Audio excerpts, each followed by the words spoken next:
堂课呢，我们着重讲了这个咳嗽的病因病机啊，大家要知道在5方面啊，要好好的记住它的病因病机是主要是哪几方面啊？总的病机是什么？是吧？肺湿宣降，肺气上溢啊。另外我们讲了咳嗽的诊断啊，一方面在病史方面了解，但是最重要的还是主症辨证，是吧？以咳嗽、咳痰为主症的啊，就可以考虑啊。接下来呢，我们讲这个鉴别诊断啊，鉴别诊断主要跟上面这几个中医病进行鉴别啊。那么西医也是一样的，你咳嗽虽然是主症，但是它有很多病啊。最典型的，我一讲到这个西医，我就想起来我们本校的。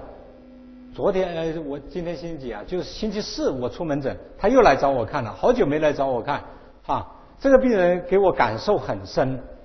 啊，是我们本校的，是南方医院的司机的夫人啊。那么在我们幼儿园工作啊，我一讲到鉴别，我就马上我脑袋里面第一个就跳出他啊，要鉴别啊，这个给我印象非常的深，也让我有很深刻的教训啊。那么这个病人咳嗽很厉害，他在呼吸科蔡主任那里啊一直看着，在呼吸科也治疗啊，一直诊断不是很清楚，不是很清楚。他甚至产生了很悲观的那种情绪啊，为什么会咳嗽那么厉害？为什么他西医最后给他就是不是最后啊，就是说经过反复的住院反复的检查，找不到什么原因的一个肺纤维化啊，反复咳嗽咳痰，这个病人给我印象很深。那西医没什么办法，急速治疗，好一点，但是他还是咳嗽。那他就听说钟教授是不是可以看咳嗽啊？他打电话给我说你来吧，那我们就看。我一看，哇，舌苔很黄腻，是吧？很厚腻的舌苔，脸红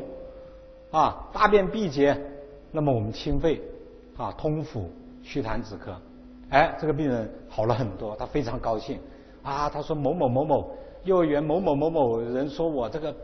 不行，不治之症啊，你这个是什么得了这个病是怎么样的？他就怪幼儿园。我在幼儿园上班，他是可能跟小孩刷碗的，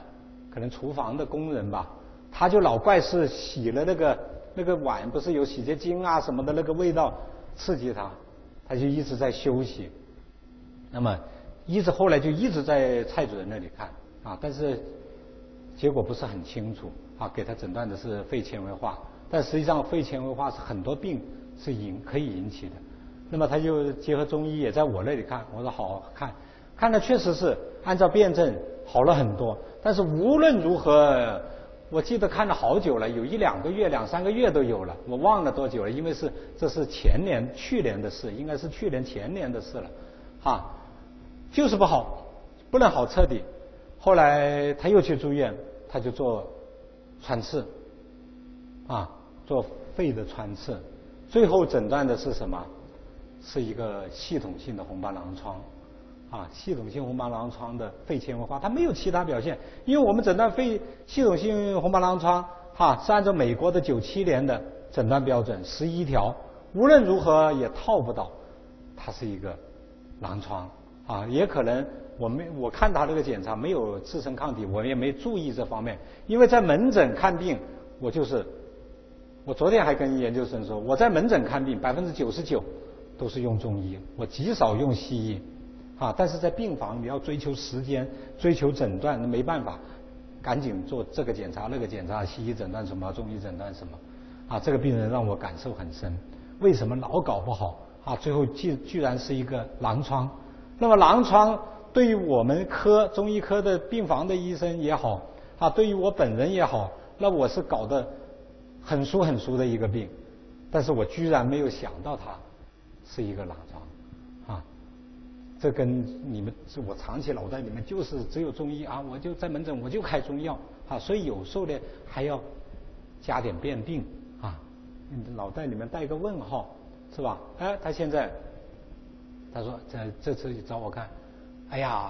这个不咳嗽了，现在不咳嗽了，我说不，当然了，不咳嗽是用什么？大量的激素，免疫之药，哎呀，他说找你看很好我的大便也通，什么都很好了，咳嗽也少，那个热气的那种湿热的感觉也去掉了。但是现在出现什么情况？你们说大量激素最大的怕什么？怕骨头的坏死。他这次就这么短短的时间，骨头坏死了这个病人，我们本院他又产生了很悲观。他说：“哎呀，我是过年前骨科让我去做手术，那么我想过一段时间再做，我先吃点中药调理。”我说可以他调理一段时间他就去做手术。所以中医这个西医这个激素也是让老百姓很害怕，是吧？你别说老百姓，就我自己的同学SARS 的期间，这个中山三院不是毒王 ，SARS 是哪一年呢？03还是04年？03年这个毒王不是就是出自这个中山三院吗？我不知道你们可能还小的时候，那个毒王就是中山三院第一个，他毒倒了很多人，其中就把这个中医科主任我记得是姓邓的给毒倒了，最后就去世了。那你中医科主任去世了，那时候因为这个病西医还